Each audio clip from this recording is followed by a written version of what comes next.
Welcome into another edition of New Track Record Podcast from the WELT studios. Caleb Hatch, Justin Kinney with you, and it is officially May 1st. As we record this, Thursday, May 1st, it's time to break out your checkered flags. It's time to get excited. The best month of the year is finally here. Hey. And we got a lot of on-track activity, not just...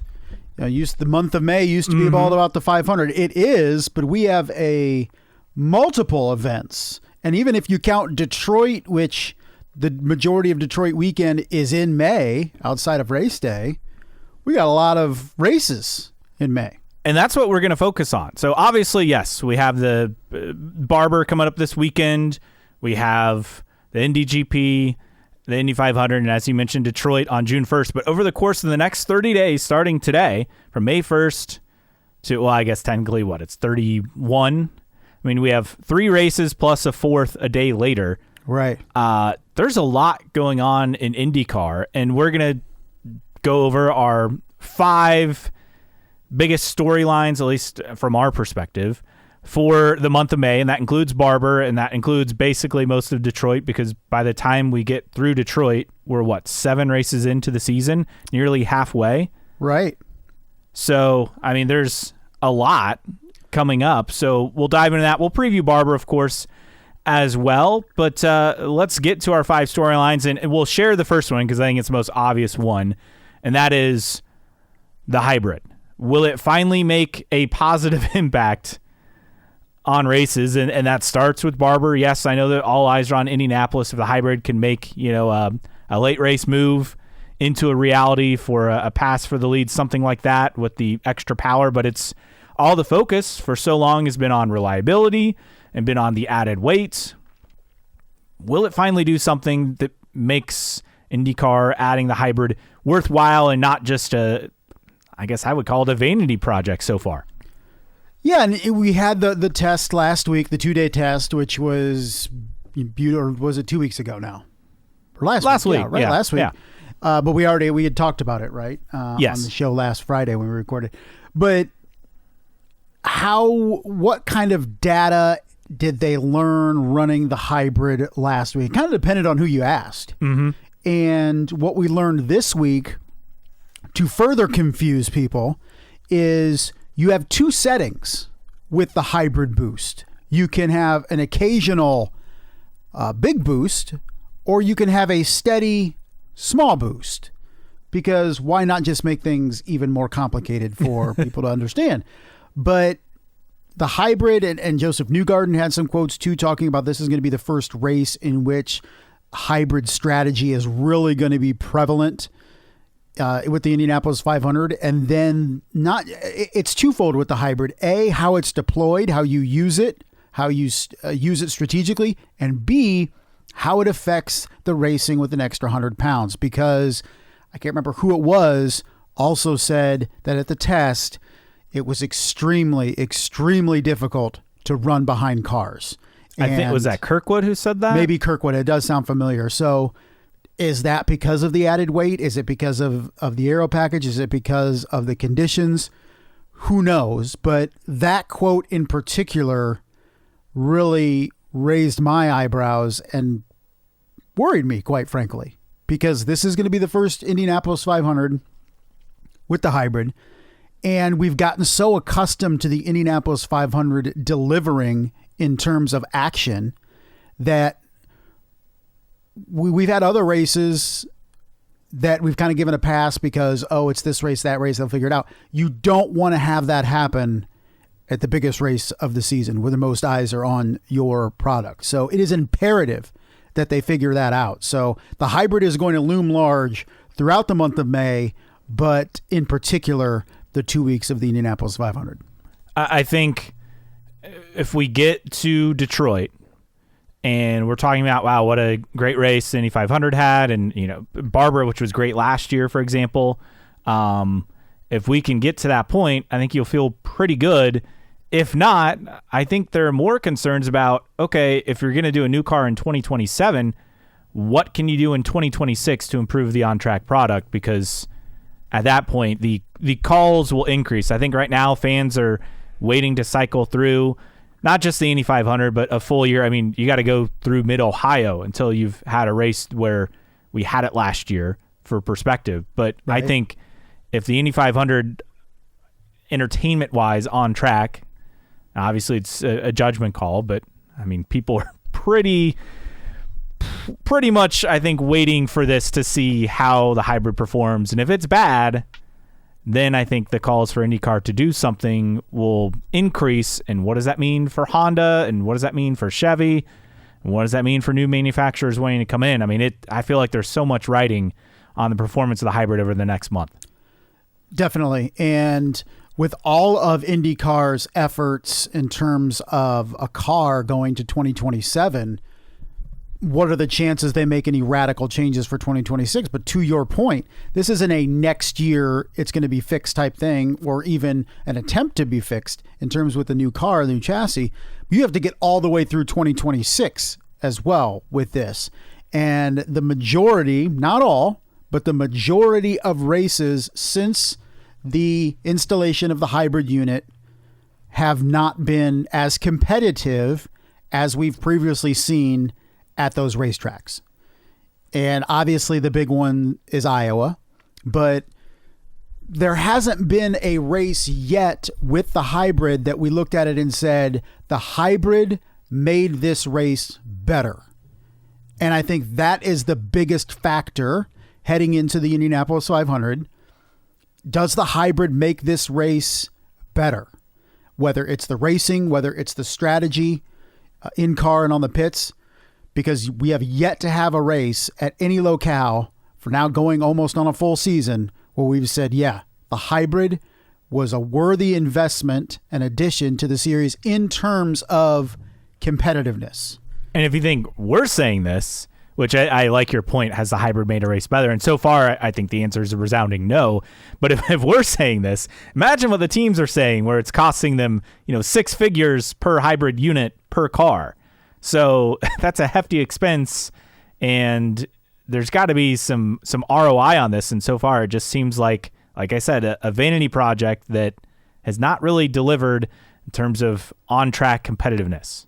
And you got to think with the OEMs was a Honda in particular that was pushing for hybrid technology, because when you look at the Japanese car companies, and whether it's Toyota or Honda or wherever, they've really pushed hybrids and alternate energies. I mean, everybody has, but in particular, those two automakers in Japan.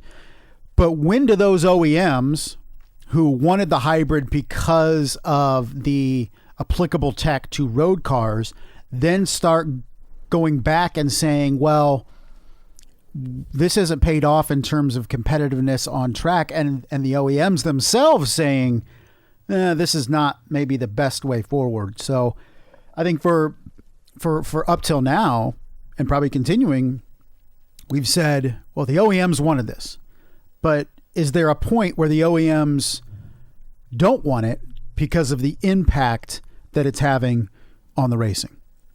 It's easy for us to say. It's easy for the paddock to say. Yeah. But is there a point where the OEMs say that? Because that's the impasse that you're going to run into. That would be admitting that they threw a bunch of money at something that was a waste, so I don't think that will happen. Probably not in one complete season, as we're nearing that with the hybrid, but it is going to be, I wouldn't say a make or break month for the hybrid, but it is very much this is the new tech on its biggest stage, and let's see if it drastically affects in the negative the Indianapolis 500. To put it in basketball terms, the NBA playoffs going on, and I always think of the phrase a pivotal game 5, where it's tied 2-2. That's what this feels like. I can hear Marv Albert say it now. Pivotal game 5. I can hear it as well in my head. That's what I think of with where we're at. It's not game 7, but we're tied 2-2 going into game 5, and whoever wins this one has a clear leg up on the series, and I think that's where we're at with the hybrid. Okay, you're on the clock. What is your second storyline you're following this month? Well, I'm going to toe the line because we don't talk point standings here, but at the same time, I think you're watching, and what is the lead for Alex Palou once we enter June, or let's say the night of June 1st after the Detroit race? Where are we at standings wise? Because we've seen as recently as last year, Alex Palou run away and hide by, would you say, the latter third of the season? Yes. But he's off to an incredible start. And if he can continue this, now we're not saying he's going to finish first and second in every race, but keep piling up top fives. What is the distance between Alex Palou and the rest of the field? Are we looking at Detroit? A full race win worth of points or more, 50 points or more going into Detroit? He's almost on that now on Kirkwood. So, could we be looking at a 70, 80-point lead for Alex Palou? That's why I think these next two races in particular, Barber and the GP, are extremely important for other drivers, because points talk goes out the window for Indianapolis. Mm-hmm. And it used to, always the common thread is, well, the IMS Grand Prix, they're just getting their feet wet, right? They're getting ready for the Indianapolis 500, blah, blah, blah. I think that is going to be a bigger race in terms of the championship than it previously has been, because of the fast start that Alex Palou has been on. And let's say he goes out and wins or has another podium at Barber this weekend. That is going to be a big, big, big event at the GP for him to potentially, like you mentioned, a full race worth of points. And the thing is, you look at his record at Barber, fifth, second. He won in 2021. He's pretty darn good there. He's pretty darn good everywhere. And this is maybe a thing too, Caleb, when we look at Alex Palou and we talk about the impact of not having an oval before Indianapolis, and for all the reasons that we've talked about before in terms of figuring out the car and all that stuff. But the fact that Alex Palou hasn't won an oval, not saying he won't, but basically saying that you have a lot of races to start the year that are in Alex Palou's wheelhouse. And is the schedule really laying out where Alex Palou can run away and hide with the championship year after year before anybody else can get going, because he's so good at some of these tracks? Still have 6 ovals, obviously, at Iowa to go on the schedule. But like you said, you look at drivers who have top 8 or better only finishes: Kyle Kirkwood, Christian Lundgaard, Felix Rosenqvist, and then obviously Alex Palou. That's the list. Now, of those drivers, I think I would put Kirkwood as maybe the only one I feel like could become a legitimate championship contender.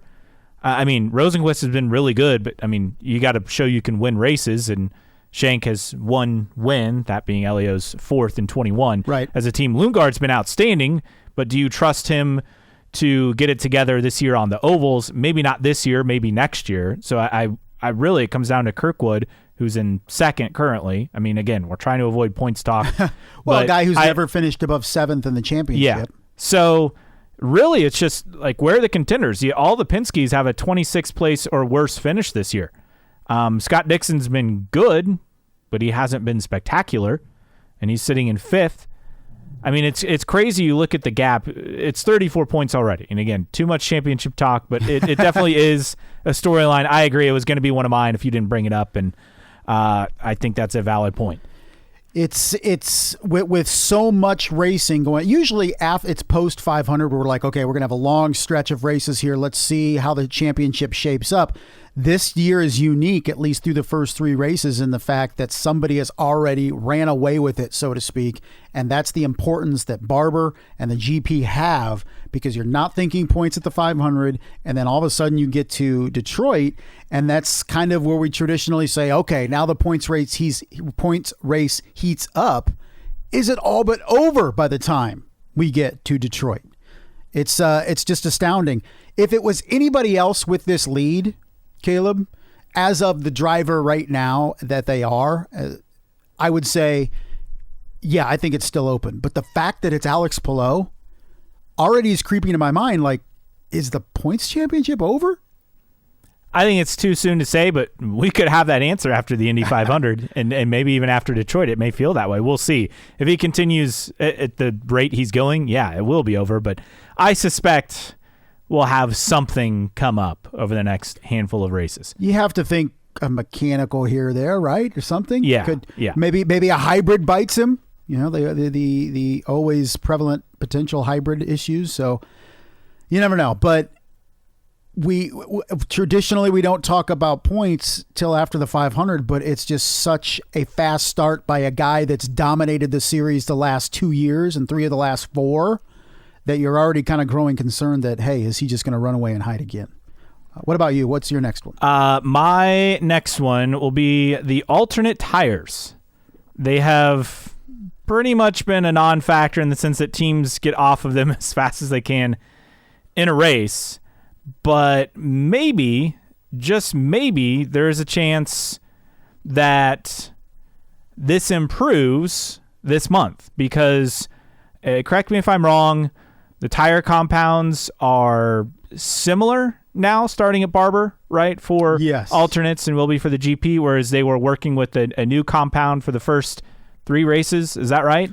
Thermal was not new, but obviously it was the first race at that track, first real race with enough laps. I mean, I don't count the All-Star Challenge thing as having enough, but I think this will maybe stabilize and the alternates might be more of a factor starting at Barber. At least that's my hope because it's been kind of a joke so far where guys put it on the minimum number of laps and they take it off as soon as they can. And I think maybe, fingers crossed, the alternate tires, obviously it's not a factor in the Indy 500, but for the other 2 races will be a factor, and we could see some more strategy come into play beyond just overcuts and undercuts and in-laps, out-laps, but actual more tire strategy, which we did see at Long Beach with what Stingray Robb and Christian Lundgaard did. So maybe that continues at Barber and beyond. Well, I think if anything, this shows, and granted, we have to remember, this is, again, the first time that these these events have had the hybrid. So Firestone is trying to make a tire, 2 types of tires, but especially the alternate that, and granted, this is what the paddock wanted, right? A big difference between black and red tires or alternate tires or green tires, whatever we're calling them these days. But adding the extra weight, it's kind of an unknown. And if anything, to me, it shows that IndyCar has to have, when it's making drastic changes to the car, whether it's more weight, less weight, whatever, they need to have more tire testing. I mean, they need to have, I know you can't do it on a street course. I get it. But at the same time, you need to go to as many different tracks as possible to try to get data, and figure out how to develop. It's easy for me to say. It shouldn't be this hard, right? You have one, and this is what they've always said. You have one tire that is not as fast, but lasts longer. You have another tire that is faster, doesn't last as long. That's how it should be. And do we blame the paddock for complaining about an issue that wasn't an issue? I guess because they wanted a greater difference between the two. Now it's so great you don't even want to be on the alternates. Yes, I think we'll see a reversal of that. I feel good that something's going to change because it can't be any worse than what we saw in the first 3 races. Yeah, it's. I guess when I look back of all the potential issues you could tackle with an IndyCar, the tires weren't one of them, in my opinion, at least for the entertainment value, for the show. Last couple of years, how many times have we brought up the fact that the tires weren't good and that's why the race wasn't very good? It's very few, if any. Now it's prevalent. We're talking about it all the time because the alternates are so bad. What's your next storyline? Well, all eyes are going to be on TV ratings because the excuse was, or one of the excuses, lack of momentum, right? 3 races to start the season, multiple 3-week breaks between races. IndyCar needs momentum, needs to have consecutive races so people can continue to tune in and build up that TV rating. Well, you're getting it in May. You're going to Barber, then now do we have a week off between Barber and the GP? No. Okay, so we go Barber, GP. Which, granted, is on a Saturday. Correct. So you have Barber, GP, qualifying, 500, Detroit. 5 straight weeks that we have on-track action, races or qualifying in IndyCar. This is it. For the people that were saying, well, lack of momentum, this is it. So IndyCar, by that theory, should be able to build some decent TV ratings throughout the month of May. And to add to that, IndyCar, in theory, should be done prior to NASCAR and F1. F1 in Miami, NASCAR Cup Series at Texas, IndyCar obviously at Barber. The TV window wraps up at 4. You hope you're close to, I think the race starts at 4 at Miami, or 4:05. At Miami, yeah, it starts at 3:55. You should be done for F1. For Texas, the race, it says 3:30, which, I mean, you're talking the beginning of the race, but you should be able to, again, there's not really an excuse here. Yeah, you got a solid weekend. 2 hours where you're the only motor racing event going on. So, look, you hope you get 1 million. I mean, you need to get back to that number. And I think this is a prime weekend. If you can build momentum, and look, you go from Barber, and then you can say in the broadcast, hey, we're racing next Saturday afternoon, IMSGP. Kick start the month of May in Indy. And then obviously you have qualifying for the Indy 500 on Big Fox for TV windows for some of that. And the Indy 500. Then you go to Detroit. Like, we should be looking at 1 million or more. The GP could be iffy just because you're running Saturday afternoon, right? That's not exactly a good TV window, but it's not ideal. You're looking at an opportunity here to really build some momentum. Got to get over 1 million at Barber. I think that's the biggest thing. Are you surprised? Maybe not surprised is the right word, but it feels like a natural marketing opportunity for Fox to say, hey, motor racing doubleheader this weekend, Barber at 1:30 and Texas at whatever for 3:34 on FS1, especially when you're trying to go against F1 in Miami, which is on regular ABC, right? Yes. This week.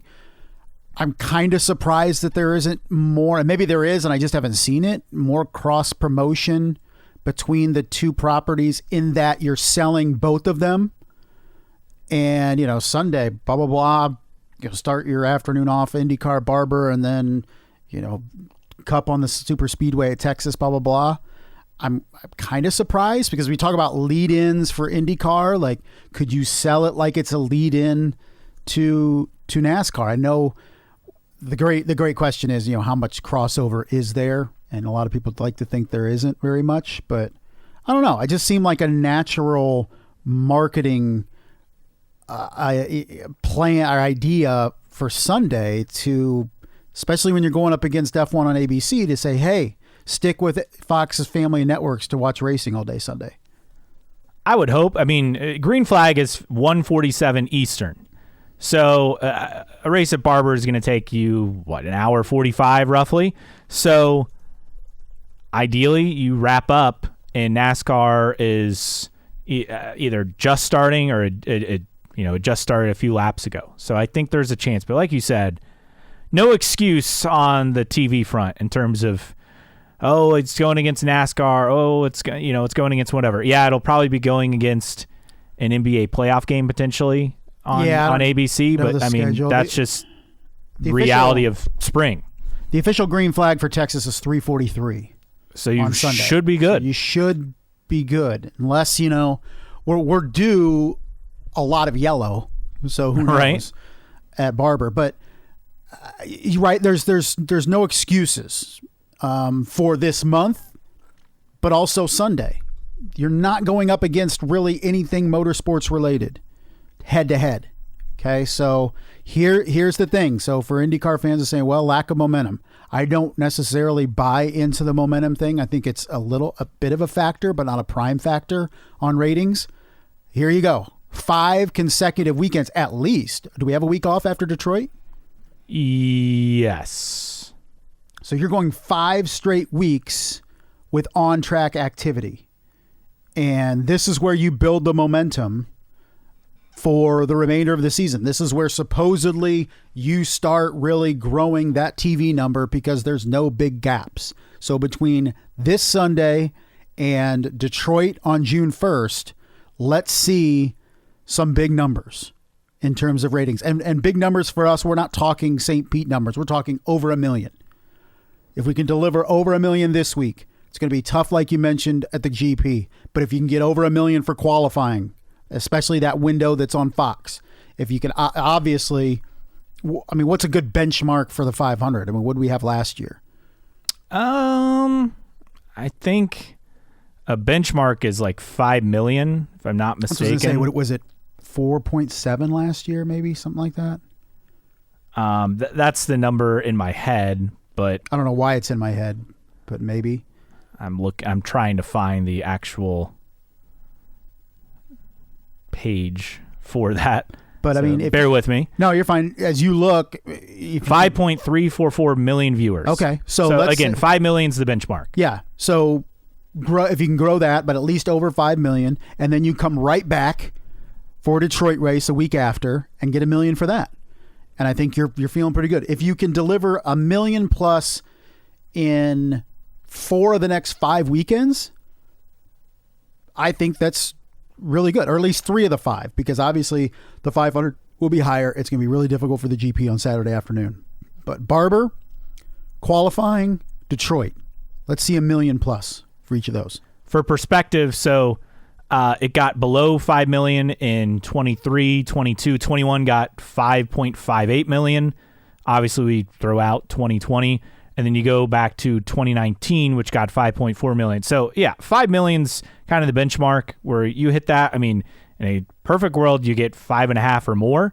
Right. I think with everything across what Fox is doing, they're promoting it well. I think there's a chance to get maybe that number. I mean, they haven't hit 6. You got to go back to 2016. Yeah, let's hit 5.5 before I start grasping for 6. But it starts this weekend. So all of the people say the breaks are killing the ratings. There are no breaks between now and the second week of June before we go to Gateway. So let's see those TV numbers start to work their way up.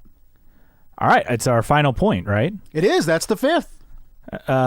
Well, no, mine is the yours the 5th. I was the 4th. You're the 5th. Yeah. Hybrids, alternate tires, championship, TV ratings. My 5th is, I guess, is maybe an off-track thing, but do we get any closer to a new car? Do we see mock-ups? Do we get any stories? Like what big, and this kind of goes hand in hand, what big announcements do we have this month for IndyCar? We just had Mexico City announced the other day that they're extending F1 through 2028. Do we get a Mexico City race announced for IndyCar? Do we get a mock-up of the new car for the first time? What big announcements do we see between now and post Indy 500 for the series, for IMS, just in general about the future of the sport? I think that's something I'm really keeping my eye on. I mean, there's nothing that I've read or seen that we're going to get some big announcement, but this, if you're going to announce something big, this is the time to do it. Whether it's positive or negative, right? What do we have in store the next 30 days? Well, pre-Roger Penske, this used to be the month where at least you got a state of the series type speech from Mark Miles or whoever. But we don't even get that anymore.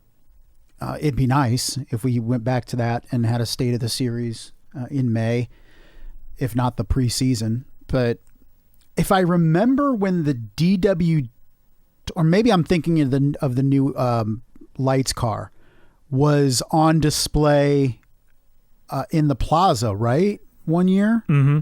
I can't remember if that was the DW12 or if it was the IL20 or whatever they call the next car. Can't remember. But that, I don't know if we get that for the new car.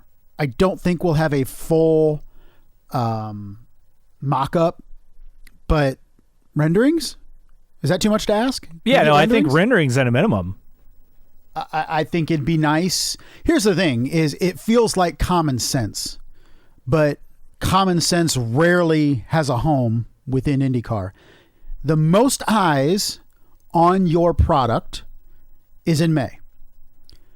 The sponsors are activating is in May. So wouldn't you want your biggest news to come out in May? And that's been the way for a while. They used to announce stuff in May.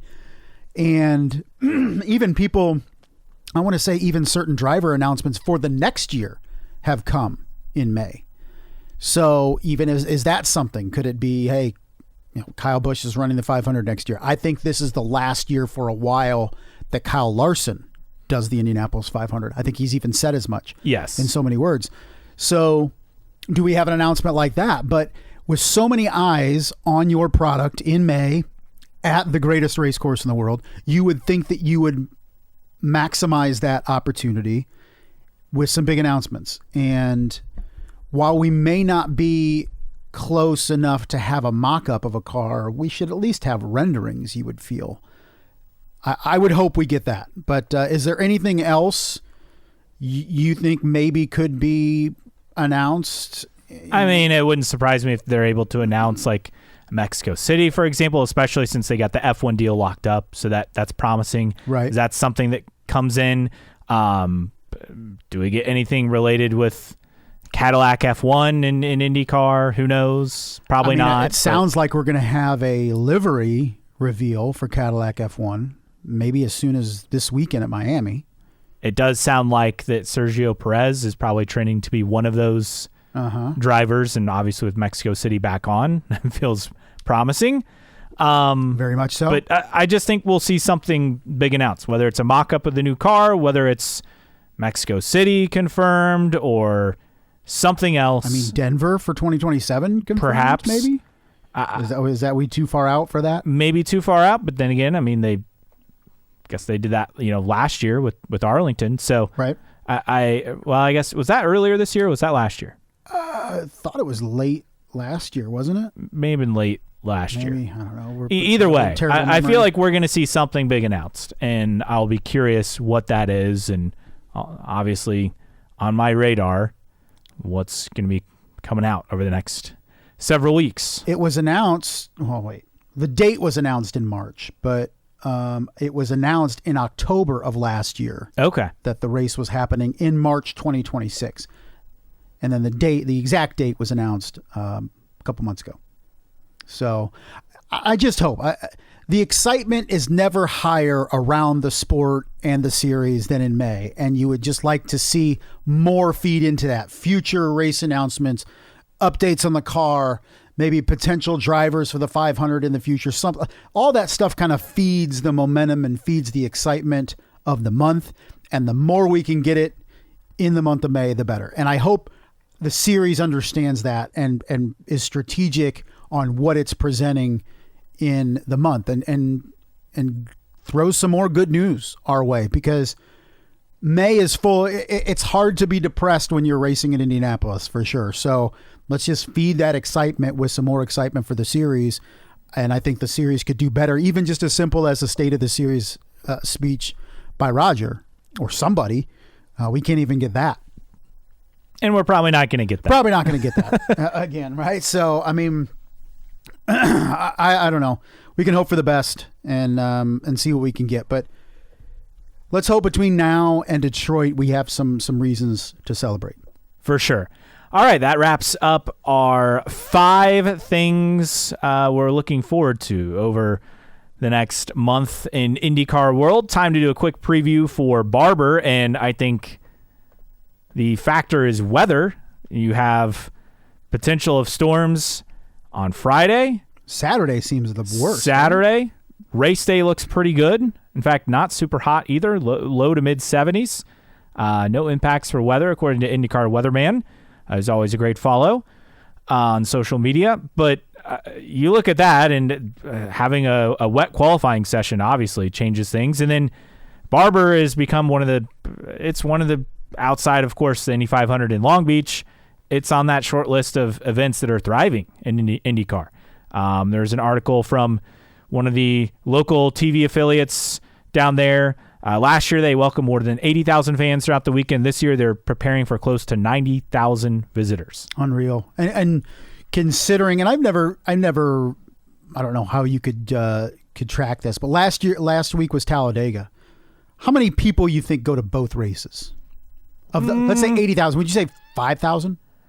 3,000? Probably a low number. I also think people come out of state to Talladega, whereas outside of people maybe at most driving from like a Nashville. That is a good point. Or surrounding area. I mean, Barber is largely a Birmingham and statewide crowd. And the fact that IndyCar's gone to the South. I mean, remember when this race was announced? It's okay, you're going to race in the South on a motorcycle track. Yeah. And everyone thought it'd be a failure. From Talladega, and you're like, what? In the hotbed of NASCAR in the deep South, right? And we were all like, what are we doing? But not only has it turned into a good event, but on track, I feel like it's improved as time has gone on. So excited for this event. It's usually entertaining. You have to think Scott McLaughlin will be one of the favorites along with Joseph Newgarden because those are their tracks. But let's take a look at 3 key stats for Barber, courtesy of Chad 200. Scott Dixon, 9 podium finishes in the 14 races at Barber, 13 top 10s, never won, never started on the front row, only led a total of 46 laps. Also only driver to complete every lap in all 14 races. Made the Firestone Fast 6, 12 of the 14 races, never started on the front row. Will Power, 11 top 5s, started on the front row 9 times, 2 wins, led 216 laps. And then Power and Joseph Newgarden have combined to lead 357 laps at Barber. No other driver has led at more than 82. Considering the dominance we've seen from Penske here, Joseph Newgarden's won, twice with Penske, one other time with Sarah Fisher Hartman. And Ed Carpenter is like the combo team, yes, right? Yeah, Carpenter, Fisher, Hartman, I think it was back then. McLaughlin's won the last 2. Will Power has had success there. I think a couple podiums in a row. He had a couple wins there as well. We talked about Penske last week, or at least post Long Beach, and said, what's going on? I think the alarm bells really start going off if they don't have a strong weekend. Yes. You know what I mean? Definitely. Like, this is, like you mentioned, this is one of, quote unquote, their tracks. So if they don't show up and put out at Barber, wow, there's big time issues. Yes, I would agree. Taking a look at the schedule for Friday, all times Eastern, practice 1, 3:30 FS2. Also, of course, on IndyCar Radio, Sirius XM, IndyCar Live, all the channels. On Saturday, practice 2, 11:30 Eastern on FS1. Qualifying 2:30 Eastern on FS1 as well. On Sunday, warm-up 10 a.m. Eastern FS1. Pre-race starts at 1 on Sirius XM and IndyCar Radio, I believe, as well. On Fox, coverage starts at 1:30. Again, 1:47 Eastern, green flag for the broadcast. Let's pick a winner. Speaking of winners, Alex Palou with a cool look this weekend. He will be in the Honda Racing Company livery. It's the same livery that they used for Yuki Tsunoda in that test at Las Vegas Motor Speedway last, November or October. Really cool looking car. It's a one-off deal. Remember, Acura had a livery, I think it was with Jack Harvey. Okay. There was a one-off, well, that wasn't a livery. That was a engine branding for when Acura took over as the title sponsor at Long Beach, I think in 2019, if I'm not mistaken, 2018 or 2019. So this is a one-off. Does it mean anything? I mean, he's Honda's guy, obviously. Right. You and I were kind of going back and forth. Does it mean something? Does it mean nothing? Is it a positive? Is it a not so? We don't know. I guess it's good. Anytime Honda's spending money to be put on a livery is a good thing. Yeah, and it looks cool. And then one other thing, practice 1 format has been changed for road and street courses moving forward. Session will have a 40-minute all-cars segment. That used to be 45. Pair of 12-minute group segments that used to be 10 minutes each. So a slight change in how track time is at road and street course weekends. Yeah, trying to get more running in practices. I don't know how much that's going to change anything. I don't know. We'll see. To me, the tire allotment is what affects the running. Yes, correct. More than anything. I don't think whether you have, because the thing is, I mean, I guess you have a couple more minutes to try to get a good lap if you're trying to simulate qualifying in the group sessions as opposed to the all skate. But I don't know. As long as the tire allotment is still as restricted as it is, I don't see anybody adding that many more laps. Yeah, I think that's the reality. Unless you add another set or two of tires, people are going to be cautious. Owners would complain about having to spend more money on tires. So you can't please everybody. No. Other livery changes, Newgarden in the PPG car, Scott McLaughlin in the Good Ranchers meat wagon. You have Aaron McLaren back in their normal liveries. Obviously mentioned Palou in the Honda Racing livery, Graham Rahal in the Hendrickson car. You have Kyle Kirkwood remaining in the prefab car, Marcus Ericsson still with Bryant, Devlin DeFrancesco EV Tech, Louis Foster remains in the MyJack car, and Connor Daly with the Cyclone Next Gen Travel Centers car as well. Let's pick a winner. Who do you like to win? I am going to say that Penske does indeed find itself this weekend, and Joseph Newgarden wins this weekend. I'm going to go with a Penske driver as well, but not Newgarden. I'm going to say Scott McLaughlin does a three-peat at Barber. Okay. He will have usurped Joseph Newgarden. This will be Scott McLaughlin's track, not Joseph Newgarden's track after this weekend. And then maybe it sets the tone for another three-peat later this month by Joseph Newgarden. Is that your early pick? Sure. Why not? Let's go ahead. Sure. Write it in. But yeah, it's a pivotal weekend for Penske. Both of us think that it's going to be a bounce back weekend for Team Penske, and we are each taking a Penske driver. So we'll see what happens. But you know how this goes. Alex Palou will win. You never know. Yeah, you never know. We'll see. You might be onto something. If you agree or disagree with us, we'd love for you to interact with us. You can always find us on social media. IndyCar Podcast is our handle on Instagram, also on Twitter /X. You can find us on Facebook. Just search for New Track Record. You can email us, newtrackrecordpodcast@gmail.com. Send us your questions, comments, rants, what have you. And support us via Patreon, patreon.com/newtrackrecord. Thanks to Xavier and others for their support. And as always, download and listen to the podcast on your favorite podcasting platform, whether that is Apple Podcasts, Spotify, or wherever you find your podcasts. Mailbag time, not a ton to get to this week, and not really that surprising, just because, well, there wasn't a whole lot going on between the test and now, but let's get to it. And a couple of entries. Let's see. I think we had some from Snarky Moose, and here we go. S2000_Moose, Snarky Moose. Extra credit, does NASCAR draw a bigger audience on FS1 than F1 does on ABC? And do either one of them draw a bigger audience than the Kentucky Derby final hour on NBC on Saturday? Well, no, they're not outdrawing the Derby. Which what, had like close to 16 million? It was almost 17 million last year. Just silliness. But does NASCAR draw a bigger audience on FS1 than F1 on ABC? Yes. Yes. I think it goes Cup, F1, IndyCar. I do too, and I think more of the concern is that IndyCar, you need to beat Xfinity, which still has gone over 1 million for every race this season on the CW. I know people want to crap on the CW, but they're getting numbers. And then also, he had this viewership of Barber IndyCar race over or under 900,000. IndyCar 1:30 Eastern, NASCAR 3:30 Eastern, F1 4 Eastern. He says he's going over. What say you? Death is not an option. I'd say over. I feel confident they'll get over 900,000. It's the million mark that I feel iffy about. I hope they can do it. Look, there's no excuses. And pretty soon next year, there's not even going to be the excuse of the PBA leading in to IndyCar, which should help things out. We'll get to that a bit later. But yeah, I feel good about over 900,000. I want to feel good. Just the last two have just really depressed me. But I can't wait to update my very highly scientific graph. Yes. And which I plan to keep going every year. So I'll have to make it shareable or something so you and I can have access to it. So when we want to poll, what did the rating get last year, blah, blah, blah, we'll know exactly what it is. So looking forward to updating that. And hopefully the downward trend ends and we start heading upward. And then Snarky Moose had this to say about Palou's Honda livery. You think this is thank you and goodbye? Well, that was what we were going back and forth because you were like, is Honda staying because they're sponsored? And I was like, well, are they blowing all their money because they're not staying?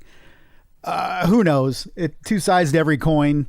Maybe it's just you're the best driver in IndyCar. We want to be on your car for a race. I don't know. Also, it's clear that DHL didn't pay for this race as the primary, and that's True. why there's an opening, and so that's why my Honda's on the car. Maybe it's really not that complicated. Yeah, right. Well, you know, as all IndyCar fans, we just look into things too much, and sometimes there's something there, but many times there's not. Run_Mark_run, because it's May, replied on our It's May post, let's get those garage fridge beers lined up 3 wide. Thought that was good. Racer Mac RTP1 sent us a picture. His flag is up. I got to do that when I get home. I go by your house way too often nowadays. Yes. My son goes to Bishop Lures, and You're always texting me, and granted, I'm never home. You're never home, but I always have something to say about either your yard or your neighbor or whatever. But I will now have to look for the flag out front when I go by. It will be there starting this afternoon. And I think that does it for the mailbag. Like I said, short this week. You mentioned yard, though. Have you figured this out? This is still a puzzler. This is amazing, but I was gone pretty much. Well, I've been gone most afternoons this week doing a softball tournament.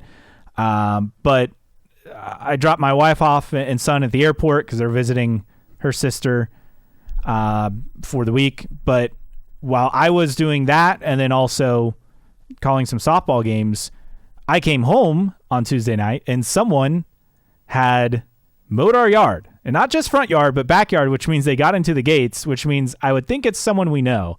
I would hope it's somebody. Yeah. Right. Now, are you chummy enough with a neighbor that they would have done it? It could be one of like 2 or 3 neighbors. Okay. That would have done it. I can think of like right next door, right across the street, and then several houses down. Gotcha. But beyond that, I mean, it could be a friend. I don't know. But either way, thank you, whoever did this. And I doubt they're listening to this podcast. But really nice. Well, now they've set Much the precedent. appreciated. Right? Now they just have to mow it all the time. Well, they'll just mow it when we're gone. Yeah. Well, just pretend you're gone. Yeah, I guess. But yeah, so that does it for the mailbag. Time for news and notes, and we'll rifle through these. Not a whole lot going on. Obviously, with May stuff, there's a great video that IMS put out narrated by John Green. Have you seen that yet? I have not. It is quite good. I'll be sure to check that out. Today is the anniversary of the Safer Barrier.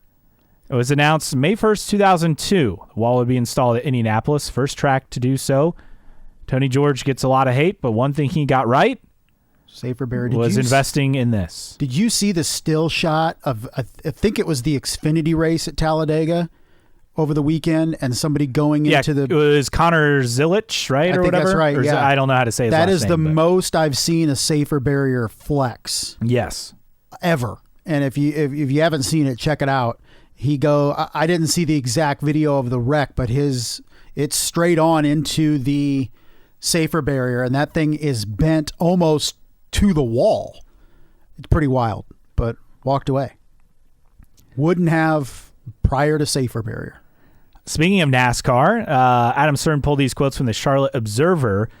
O'Donnell, NASCAR president, told the Observer that the sanctioning body would love to keep Rockingham Speedway as an Xfinity Series and Truck Series staple, and maybe bring in more Cup drivers to race that weekend. So it doesn't sound like NASCAR's too keen on adding a Cup race there in the near future. No. I would hope at least somebody from IndyCar is reaching out and saying, hey. At least do a test. And I get that the banking might be too much, Yeah. but at least try it. At least try it. What is it, 22 degree? We checked 21 and 24, I think. Something like that, yeah. It's on the higher end. It's considerable, but Texas is 24? I think it was slightly less, but they've redone 22? it since IndyCar last race there too. Well, but it's pretty close. So, I mean, I don't know. Make a phone call. I would hope that's at least happening. Because we've talked Rockingham for years. We have. When they were refurbishing Rockingham and said it's a perfect location. It's a perfect size in terms of it's not a cavernous place with 90,000 seats. Has 35,000, something like that. Mm-hmm. It just makes too much sense outside of potentially it being too banked too much. But I would hope IndyCar has at least inquired about Rockingham, and I'm sure Rockingham would be like, let's get this Xfinity race. And did they have both Xfinity and trucks? Yes. They wanted to get this first venture out of the way and then see. I would hope that IndyCar is at least open to discussing something with Rockingham. Takuma Sato's crash in IMS testing, well, unfortunately, they have to get a new Dallara chassis ready. He tops on the speed chart and tops on the no-toe chart prior to his crash, but the tub unstable. Not ideal. No. And you just kind of wonder if it's going to get better, because building a whole new car, it's not the same. Now, granted, we've seen cars, crash in qualifying and still have successful race days, but it seems like a big ask. Yeah, just not the way you want to start the month, right? In testing is put one in the wall. The Chevy Corvette ZR1, the 2025 Indianapolis 500 pace car, capable of 233 miles per hour, highest top speed of any car ever made in America. Can we see that? I mean, because when they did the unveiling, it was just putzing down the straightaway. I'm not saying we need to get it up to 230, but could we see it going 150, 170 around the speedway? I mean, you will on race day. That's true. That's true. Going 150. But yes, Michael Strahan, the pace car driver, but that top speed is pretty crazy. 1,064 horsepower, 7,000 RPM, 5.5 liter twin turbo V8. Most power ever from a factory Corvette. Most powerful V8 ever produced in America from an auto manufacturer. It also has the carbon aero package. I saw one of these when I was getting a new car a couple weeks ago in the showroom. Now, it's not the Corvette E-Ray, but the ZR1 is pretty snazzy vehicle. 0 to 60, 2.3 seconds. It's not bad. No, not bad at all. But a cool-looking car. I'd be excited to see that this month.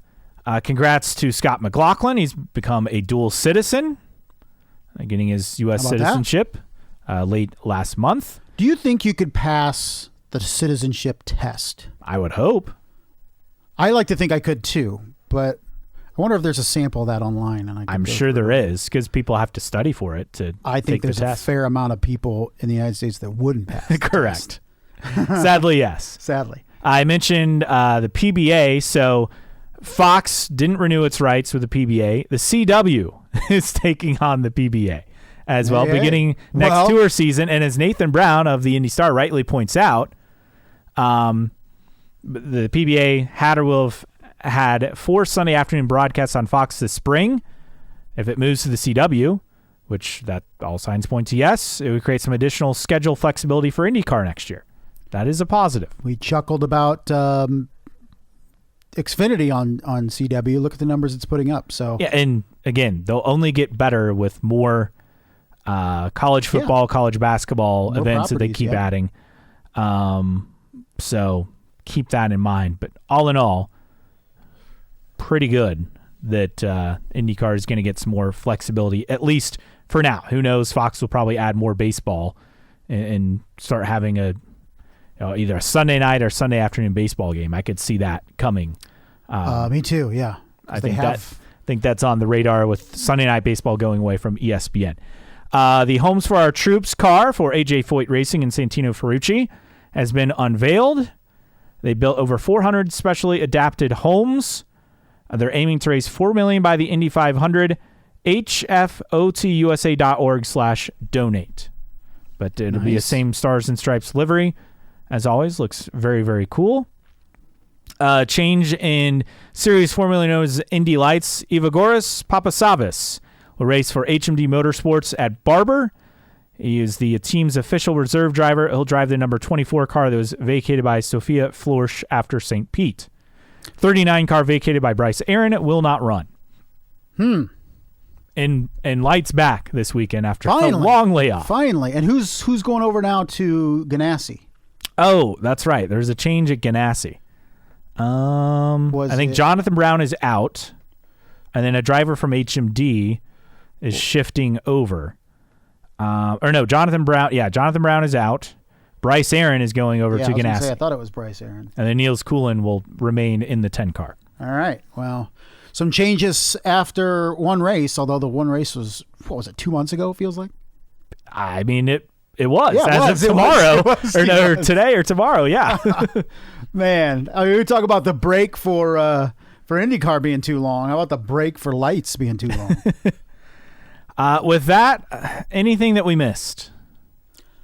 I don't think so. It was a reasonably lean week in terms of news, but here we are. We are into May, and it's going to be a busy May, not just at the Speedway, but between Barber and, of course, the GP and the 500, and then wrapping up at the end of the month, heading into June at Detroit. It's going to be a lot of on-track action. No complaining about big breaks, because we have 5 straight weekends of on-track activity for IndyCar. Tweets of the week, just one tweet. This from CGR Teams, Chip Ganassi Racing. Hold on tight, it's Barber Race Week, and it's a shot of Georgina flailing on the pedestrian bridge at Barber. R.I.P. I forget, what's the name of the new mannequin? It's not Georgina. I'm not sure. I forget. Now, is it like Pauletta? Maybe. We'll see that clip numerous times this weekend. I hope we can add some exciting racing, some moves on track to add to those highlights. Yes. With that, time for our random split era driver of the week. So this driver did a lot of racing in kart, but his activity post-split wasn't very long. And this is also a history-making driver, and we're going with Hiro Matsushita, who who was the first driver of Japanese descent to race in the Indianapolis 500. He raced in 97 and 98 for Arciero Wells Racing in kart. Before that, he was with Peyton Coyne. He was with Dick Simon, Walker Racing. He got his start in Dick Simon Racing in 1990. He was very much a consistent driver throughout the 90s in kart. Overall, he started over 130 races. And this is interesting. He holds the record for most starts in American Championship car racing history without scoring a top 5. That's wild. Which is very, very interesting. So basically that's IndyCar, kart, USAC, all that stuff. The most starts. He started 117 races for Dick Simon Racing, Walker Racing, Arciero Wells Racing, and Peyton Coyne. At the Phoenix race in 1994, let's start towards the top. He was the first driver, or the only driver, from Japan to win Toyota Atlantics. He is the grandson of the founder of Panasonic. But this is interesting. Despite being the grandson of the founder of Panasonic, he refused to be labeled as a rich kid who could buy his way into anything, and he instead worked his way up from the bottom, starting his career racing motorcycles between 1977 and 1980 before switching to cars. Retired from motocross in 1980, went into Formula Ford, did 24 hours of Daytona, 12 hours of Sebring, and he won the Toyota Atlantics in 1989 and then used that to move up to Champ Car in 1990. In that season, 1990, he became the first Japanese driver to race in the Indianapolis 500. In 1991, he followed that achievement with a top 10 finish at Milwaukee.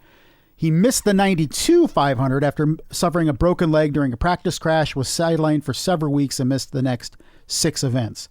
At Phoenix in 1994, he endured a horrific crash. His car was cut in half by Jacques Villeneuve's car, traveling at nearly full speed. He emerged from his destroyed car with only minor injuries. His best finish of 6th came in 1994 at the Marlboro 500 at Michigan.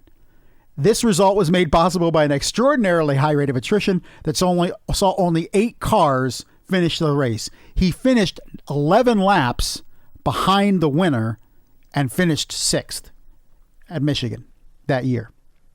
In terms of his split era performances, his top finish was 9th at Michigan in 1997. He raced 4 races in 1998 for Arciero Wells Racing. His last race in kart was the 1998 Rio 400, in which he finished 15th.